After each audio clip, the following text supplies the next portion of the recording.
ఏడాది రేవంత్ పాలన utter flop అని తేల్చెప్పారు బీఆర్ఎస్ వర్కింగ్ ప్రెసిడెంట్ కేటీఆర్. తన తప్పులను కప్పిపుచ్చుకునేందుకు అప్పులంటూ తప్పుడు కూతలు కూస్తున్నాడని మండిపడ్డారు. సీఎం పదవి స్థాయిని రేవంత్ దిగజార్చాడని దుయ్యబట్టారు. ఏడాది పాలనలో రేవంత్ బ్రదర్స్ తప్ప రాష్ట్రంలో ఎవరూ బాగుపడలేదని ఫైర్ అయ్యారు. ఏడాదిలో కాంగ్రెస్ ప్రభుత్వం సాధించింది ఏంటో చెప్పాలని నిలదీశారు. 100 రోజుల్లో అమలు చేస్తానన్న హామీల సంగతేంటని నిపులు చెరిగారు కేటీఆర్. కేసులు పెట్టినా, మమ్మల్ని ఇబ్బంది పెట్టే ప్రయత్నం చేసినా, అడుగడుగున అవమానాలు వేధించే ప్రయత్నం చేసిన ఇవాళ సంవత్సరం తర్వాత తిరిగి మళ్ళీ ఒకవైపు గురుకుల బాట పట్టినా, మరొక వైపు లగచర్లలో గిరిజన రైతుల పక్షాన నిలబడ్డా, అదేవిధంగా రాష్ట్రంలోని ఎవరికి ఏ సమస్య వచ్చినా తిరిగి పోరుబాట పట్టింది టీఆర్ఎస్. ఈరోజు తెలంగాణ భవన్ జనతా గ్యారేజ్గా మారింది. వరుసగా క్యూ కడతా ఉన్నారు ఇక్కడికి.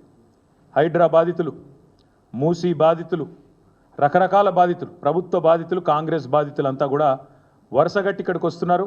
వచ్చి వారి వేదన, వారి బాధ చెప్పుకుంటూ ఉన్నారు. అందుకే నేను అనేది, మా నాయకులకు, మా కార్యకర్తలకు ముందుగా శిరస్సు వంచి వారి పోరాట స్ఫూర్తికి నా ధన్యవాదాలు తెలియజేస్తా ఉన్నా. ముఖ్యంగా సోషల్ మీడియాలో కూడా ఎక్కడికక్కడ ఖండాంతరాల్లో ఉండే మా తమ్ముళ్ళు, మా చెల్లెళ్ళు కూడా చాలామంది మరి పార్టీ ఉండాలా, ఖచ్చితంగా తెలంగాణకు శ్రీరామ రక్ష అంటే కేసీఆర్ నాయకత్వం అని చెప్పి బలంగా నమ్మి వాలంటీర్గా పనిచేస్తున్న తమ్ముళ్లకు, చెల్లెళ్లకు, సోషల్ మీడియా సైనికులకు, క్షేత్రస్థాయిలో ప్రతిరోజు కాంగ్రెస్తో తలపడుతున్న మా కార్యకర్తలకు, కేసులకు వెరవకుండా ఇవాళ సింహాల్లాగా పోరాడుతున్న మా నాయకులందరికీ పేరు పేరున హృదయపూర్వకంగా ధన్యవాదాలు తెలియజేస్తూ, ఏడాది పాలనలో ఏమున్నది గర్వకారణం అంటే, రాష్ట్రం ఇవాళ నిజంగా చూస్తే రేవంత్ రెడ్డి ప్రభుత్వం వచ్చిన తర్వాత 1,00,000 కోట్ల అప్పులు కొత్తాయి.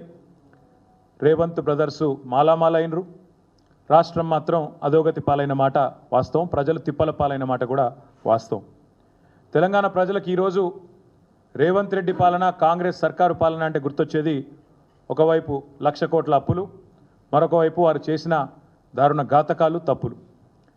సంవత్సరం నిండింది. మరి సంవత్సరం నిండిన తర్వాత ఏం సాధించినవయ్యా నువ్వు అని చెప్పారు అని అడిగితే చెప్పడానికి సమాధానాలు లేవు. ఏదో పేరుకి ఆర్భాటము, హడావుడి తప్ప ఈరోజు నిజంగా చెప్పడానికి సమాధానాలు లేవు. అందుకే ముఖ్యమంత్రి తన తప్పులను కప్పిపుచ్చుకోవడానికే మళ్ళీ అప్పులు అంటూ తప్పుడు కూతలు కూస్తూ ఉన్నాడు.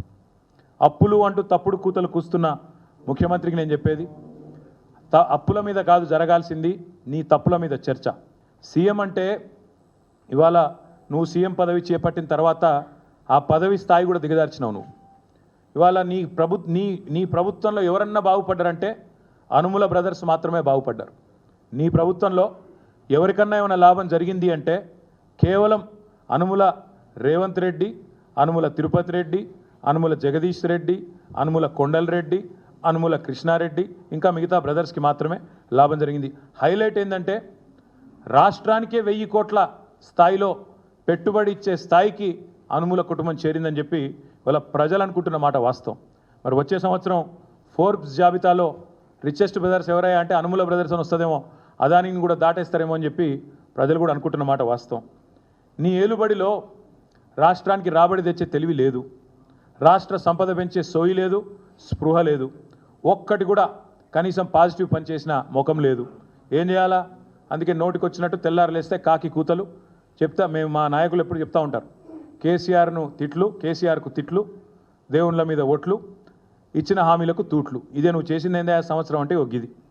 మాట్లాడితే ముఖ్యమంత్రి అనేవాడు రాష్ట్ర ప్రతిష్ట పెంచాల్సిన ప్రయత్నం చేయాల్సింది పోయి ఇవాళ రాష్ట్ర ప్రతిష్టను, రాష్ట్ర పరువును గంగలో కలిపినట్టు రాష్ట్రం దివాలా తీసిందని, దివ్యంగా ఉన్న రాష్ట్రం మీద దివాలా తీసిందని ఆరోపణలు చేసే ఒక దివాలాకోరు ముఖ్యమంత్రి మనకు ఉండడమే ఇవాళ నిజంగా కూడా మనం చేసుకున్న దురదృష్టం. కొత్త పరిశ్రమలు కాదు, ఉన్న పరిశ్రమలే తరలిపోతున్నాయి. యువతకి, ఉపాధికి, రాష్ట్ర ప్రగతికి తీరని అన్యాయం రేవంత్ రెడ్డి చేస్తూ ఉన్నాడు. ఇవాళ కొత్త స్లోగన్ పెట్టినాడు, ఇవాళ కొత్త పిఆర్ఓలను పెట్టుకున్నట్టున్నాడు. 2-3 కొత్తగా ఇంగ్లీష్ వచ్చిన వాళ్ళు తోడైనరు. తెలంగాణ రైజింగ్ అట. ఎన్ల రైజింగ్ అవుతుంది చెప్పు. ఇండియా షేనింగ్ అని అప్పట్లో ఒకళ్ళు వాగినరు, వాళ్ళు అడ్రస్ లేకుండా వీకినరు. ఇక నువ్వు ఎవరిని పెట్టుకున్నట్టున్నావు, నిన్న ఇవాళ 2 ఇంగ్లీష్ ముక్కలు వచ్చినోని ఆయన తెలంగాణ రైజింగ్ అట. తెలంగాణ రైజింగ్ కాదు, అనుముల బ్రదర్స్ రైజింగ్. తెలంగాణలో అదానితో పోటీ పడుతూ ఆస్తులు ఎవరికన్నా సృష్టించుకుంటున్నారంటే అనుముల బ్రదర్స్, రేవంత్ బ్రదర్స్ రైజింగు తెలంగాణ మాత్రం ఫాలింగ్, ఇది పక్క.